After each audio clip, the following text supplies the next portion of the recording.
दोस्तों सबका मन में ये सवाल चल रहा था भाई लोग कि जो CWC लीग है अक्टूबर 26 से स्टार्ट हो रहा है, उसमें कितने खिलाड़ी को मौका मिलेगा और कौन कौन सा खिलाड़ी इसमें खेलेंगे। ये सबका मन में सवाल चल रहा था, मगर फाइनली दोस्तों स्क्वाड जारी हो चुका और जो स्क्वाड में जो खिलाड़ी को मौका नहीं दिया गया तो फाइनली दोस्तों इसमें मौका मिला है। यानी कि कप्तान वही रोहित पौडेल रहेंगे, वाइस कप्तान दीपेंद्र सिंह ऐरी रहेंगे, संदीप लामे छाने रहेंगे और आसिफ शेख रहेंगे, अनिल कुमार शाह। यानी कि फाइनली दोस्तों अनिल कुमार शाह को भी मौका मिल गया। जो अनिल कुमार शाह को मौका नहीं मिला था तो लोगों को बहुत सवाल था कि भाई अनिल कुमार शाह को मौका शायद नहीं मिलेगा, मगर फाइनली टीम मैनेजमेंट ने और कोच ने और कप्तान ने उनको मौका दिया। भाई अब एक ही करना है, अनिल कुमार शाह को परफेक्ट अपना प्रदर्शन करके दिखाना है।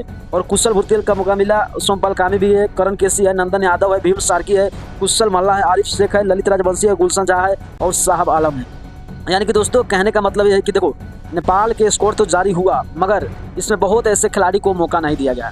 यानी कि कुशल माला को लगातार मौका दिया गया, बहुत अच्छा बात है। आदिल आलम को एक ड्रॉप किया गया और लोकेश बम को भी इसमें मौका नहीं दिया गया, क्योंकि दोस्तों लोकेश बम और आदिल आलम को T20 फॉर्मेट के लिए वो बहुत बेहतर खिलाड़ी है, क्योंकि उन लोगों को T20 फॉर्मेट में खिलाना, यानी कि मान लो आप रन का बौछार करना चाहोगे, भाई गजब है। यानी कि सब लोग का यही सवाल था कि अनिल कुमार शाह को मौका मिलेगा या नहीं, अनिल कुमार शाह खेलेंगे या नहीं, मगर देखो फाइनली दोस्तों अनिल कुमार शाह को मौका मिल गया और अनिल कुमार शाह को इसमें साबित करना होगा और दिखाना होगा अपना बल्लेबाजी। तो भाई आने वाले भी जगह में मौका मिल सकता है। तो आपका क्या राय है, आपका स्कोर कैसा लगा, आप लोग अपना कमेंट जरूर कीजिए और इस वीडियो को शेयर करके चैनल जरूर सब्सक्राइब कीजिए।